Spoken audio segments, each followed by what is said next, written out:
They called it a peace deal. They called him a peacemaker.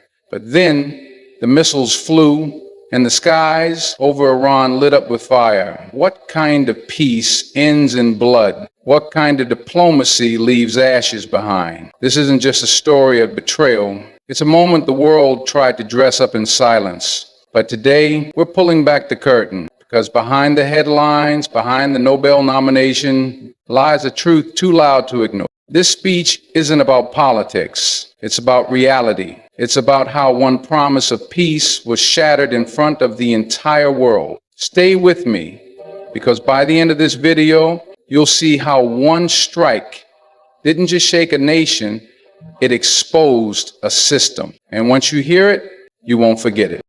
When Donald Trump stood on platforms preaching peace, promising to end wars and bring American troops home, many believed he would be a different kind of president. He spoke about ending the endless wars that drained American lives and dollars, and people listened because the words sounded like hope. But beneath those speeches was a strategy layered with contradiction. His administration didn't scale down global tensions. It shifted them, dressed in the language of diplomacy while moving chess pieces behind closed doors. The facade of peace was powerful. It gave the impression of progress, of restraint, while aggressive sanctions crippled nations and covert operations laid groundwork for open conflict. Iran became a central figure in this game.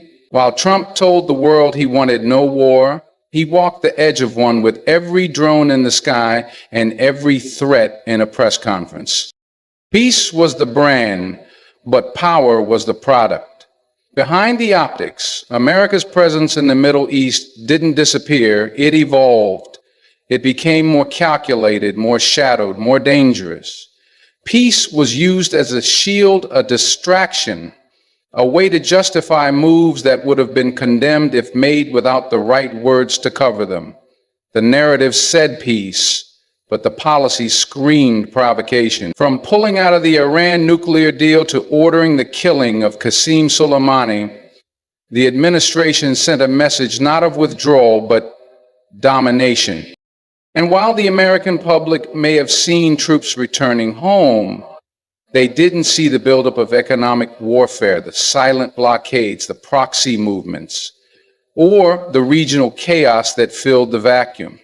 Trump's foreign policy, especially toward Iran, wasn't about peace. It was about control, influence, and leverage. The speeches sounded soft, but the actions were sharp. The contradiction wasn't an accident, it was the strategy. Speak softly, act harshly, and hope no one connects the dots until it's too late. Trump's peace promise became a tool, not a mission. And by the time bombs were falling, by the time tensions flared, the mask slipped. What was left wasn't the image of a peace bringer, but a president who sold the world a story while playing a game of power with no rules and no remorse. The bombing of Iran under Trump's administration wasn't just another military operation. It was a defining moment that exposed the sharp edge behind the soft words. It wasn't a tactical move done quietly in the background of diplomacy. It was loud, deliberate, and calculated to send a message far beyond Tehran. The decision to strike Iranian targets came not as a last resort, but as a show of dominance dressed as defense. It shifted the tone of U.S.-Iran relations from strained to openly hostile, tearing down any remaining illusion of dialogue or peace. While Trump claimed he wanted to avoid war, his orders told a different story, one that pushed the region closer to the edge of catastrophe. The airstrike that killed General Qasem Soleimani was a political bombshell as much as a military one. It shocked the global stage and triggered a wave of retaliatory threats from Iran. Within hours, the world braced for a war that hadn't been declared, but had already begun in spirit. The strike wasn't simply about neutralizing a threat. It was about proving a point. It was meant to remind Iran and the rest of the world that the United States still held the hammer and would swing it when it pleased. But in doing so, it violated the very image of restraint that Trump had built. He wasn't de-escalating, he was igniting. The consequences were immediate and far-reaching. Protests erupted across the Middle East. Iran launched missiles at U.S. bases in Iraq in response. Tensions skyrocketed in a region already drowning in instability. Global markets shook. World leaders issued warnings. Allies distanced themselves, and everyday people on both sides held their breath, knowing that once blood is spilled, diplomacy rarely has a voice loud enough to stop the bleeding. This wasn't a tactical chess move to outsmart an adversary. It was a theatrical act of aggression wrapped in the American flag, performed under the illusion of self-defense. And while Trump's base may have cheered the boldness, the world saw the cost. It wasn't just a general who was killed, it was the credibility of the peace promise. The moment the bombs fell, the narrative of diplomacy was buried beneath the rubble. What remained was the echo of a broken vow and the terrifying clarity that peace had never truly been the goal. It was just a line in a speech, never meant to be honored, when power could speak louder. When the world heard that Donald Trump was nominated for the Nobel Peace Prize, many blinked in disbelief. Just months before, he had ordered a military strike on Iranian soil, escalating tensions that brought the region to the brink of war. Yet here he was, being celebrated for peace.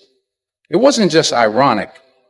It was insulting to many around the world who had watched their nations burn under the weight of American foreign policy. The Nobel Peace Prize has long stood as a symbol of diplomacy, restraint, and moral courage.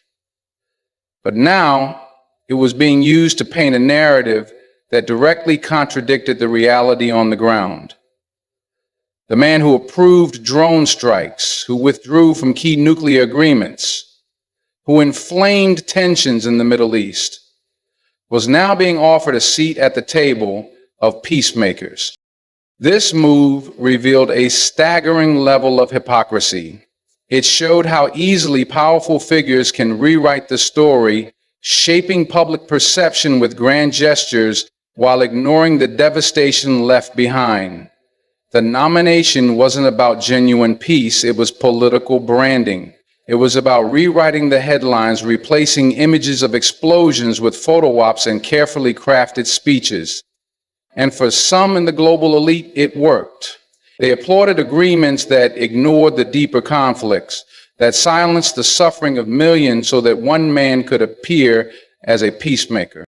But in the hearts of those who lost loved ones to bombings, who lived through the fear of retaliation, who watched their homelands turn into battlegrounds, the nomination was a cruel joke. It wasn't just that Trump didn't deserve the prize, it was that awarding him would cheapen its meaning. It would say that peace doesn't require justice, that diplomacy can come with missiles, and that global applause matters more than global consequences. The Nobel Peace Prize was never meant to be a marketing tool, but in this case it became one, a shield against criticism, a trophy held up to distract from the truth. And while Trump stood under the spotlight, the smoke from his decision still lingered over cities half a world away. The outrage that followed wasn't just about a nomination. It was about what it represented, a system where power can distort truth and where the image of peace can be bought even while the world still bleeds. The moment bombs were dropped on Iran, the global reaction was instant and fierce. From parliaments to protests, from press rooms to prayer halls, voices rose in anger, disbelief, and frustration. This wasn't just another military strike. It was seen as a reckless act by a world power that had promised restraint and delivered destruction. Allies who once stood beside the United States in diplomatic arenas began to hesitate, their silence louder than their words. Leaders from Europe expressed concern, urging calm while questioning whether they could still trust an administration that made such a volatile move without consulting its partners. The strike not only fractured trust, it widened the rift between America and the very countries it once counted on for support. International organizations like the United Nations found themselves scrambling to respond to a crisis they hadn't anticipated. They called for de-escalation, but the damage was already done. Iran vowed revenge. Global markets quaked. Oil prices surged. The balance of regional power, already delicate, was thrown into chaos, and while Trump's base in America might have viewed the strike as strength, the rest of the world saw instability and the dangerous unpredictability of a superpower acting on impulse. What struck hardest wasn't just the act itself, but the disregard for its consequences. It wasn't strategic warfare, it was shock and awe politics, the kind that cares more about headlines than human lives. And the world responded not with applause, but with alarm. In London, Berlin, and Ankara, diplomats began reevaluating their alliances. In Baghdad and Beirut, people took to the streets in outrage. The bombing became a symbol of betrayal, not just against Iran, but against the principles of global cooperation and lawful restraint. Even inside the United States, the decision drew sharp criticism. Lawmakers from both parties questioned the legality of the strike and the lack of congressional approval. Military experts warned of long-term repercussions. The move had made the world more dangerous, not less. It hadn't solved a problem, it had created a dozen more. And through it all, the international community watched with growing concern, realizing that the U.S. under Trump had become less a stabilizer and more a disruptor. The fallout wasn't just diplomatic, it was moral. The world expected leadership, and instead it got escalation. Trust once lost is hard to regain, and in that moment, America's global credibility cracked under the weight of its own contradictions. Across the Muslim world, the bombing of Iran under Trump's administration didn't come as a surprise, it came as confirmation. Confirmation that the promises of peace, the handshakes on television, and the carefully crafted speeches were never truly meant for the people of the Middle East. For years, many in the Muslim world watched as American leaders spoke of freedom and diplomacy, yet left behind drone strikes, shattered cities, and broken families. When Iran was struck, it felt like history repeating itself. Another chapter in a long book written in blood. Trump's rhetoric about ending wars rang hollow because the pattern didn't change. The names changed, the speeches got sharper, but the bullets kept flying. This moment awakened a deep awareness across the region. People in Damascus, Baghdad, Kabul, Tehran, and beyond looked around and saw through the illusion. They realized that peace was a performance, staged for votes and applause, while behind the scenes real lives were being destroyed. The bombing didn't just hit Iranian soil. It struck the already wounded trust of millions. It reminded the Muslim world that Western diplomacy often comes with conditions, and that silence or submission is the price of survival. For Iran to be targeted despite ongoing discussions of peace revealed a harsh truth. When power feels threatened, promises become expendable. Communities that once held out hope for diplomacy began to shift their thinking. They no longer waited for fairness from the same systems that had failed them time and again. They began seeking unity elsewhere, among themselves. The divide and conquer tactics that once worked so well began to weaken. as more people saw their shared struggle not as isolated incidents, but as a global pattern of suppression. The strike on Iran became a unifying moment of realization. It reminded Muslims everywhere that until they stood together, their voices would remain unheard and their nations vulnerable to the next agenda disguised as peacekeeping. This shift was subtle but powerful. It changed conversations in homes, in mosques, on campuses. It fueled a new kind of resistance, not built on hatred, but on clarity. The clarity that real peace doesn't come from the hands that drop bombs with one hand and offer awards with the other. It comes from truth, justice, and unity that can't be bought or manipulated. The bombing wasn't just an act of war. It was a breaking point, one that forced the Muslim world to see the masks come off and understand finally and fully what was always hiding behind them. The strike on Iran didn't just expose a moment of military aggression, it revealed a deeper sickness in the way global power operates. It was the peeling back of the curtain, showing how modern politics had become more about illusion than integrity, more about image than accountability. Trump's administration claimed to pursue peace, but the actions taken told a story of strategic chaos and moral contradiction. The bombing wasn't isolated, it was the culmination of a pattern where public declarations of diplomacy served as distractions while policies of destruction played out behind closed doors. This wasn't about defense, it was about dominance. And that message echoed far beyond Tehran. What made this moment so striking was how boldly it challenged the idea that powerful nations are bound by the same standards they impose on others. International law, sovereignty, restraint. These ideals are demanded of smaller nations, yet routinely dismissed by the very powers that preach them. The bombing under a peace-preaching administration was proof that those in power are often more committed to controlling narratives than to upholding justice. It showed that peace can be politicized, turned into a slogan, stripped of its meaning, and worn like a costume during election season.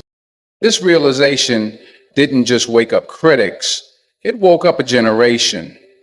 People around the world, especially the youth, began questioning not just the decisions being made, but the entire system that allows them. They saw how the mechanisms of war were hidden behind press briefings and PR campaigns.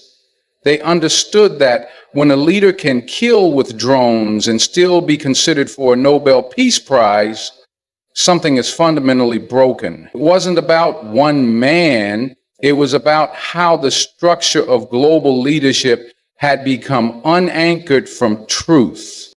This was a revelation not just about a failed promise, but about the future. It forced millions to confront the reality that if peace is defined by the powerful, it will always serve the powerful. True peace cannot exist where there is no accountability, no transparency, and no justice. The strike was a mirror, and in that reflection, the world saw the deep fracture between what is said and what is done. It wasn't just Iran that was targeted. It was trust. And once that trust was broken, the world could no longer pretend it didn't see the game for what it truly was. What unfolded wasn't just an airstrike, it was the unmasking of an era.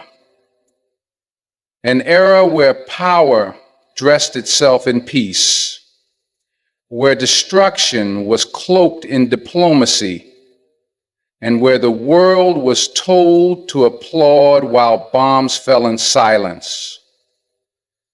The promise of ending wars turned into a strategy of controlled chaos.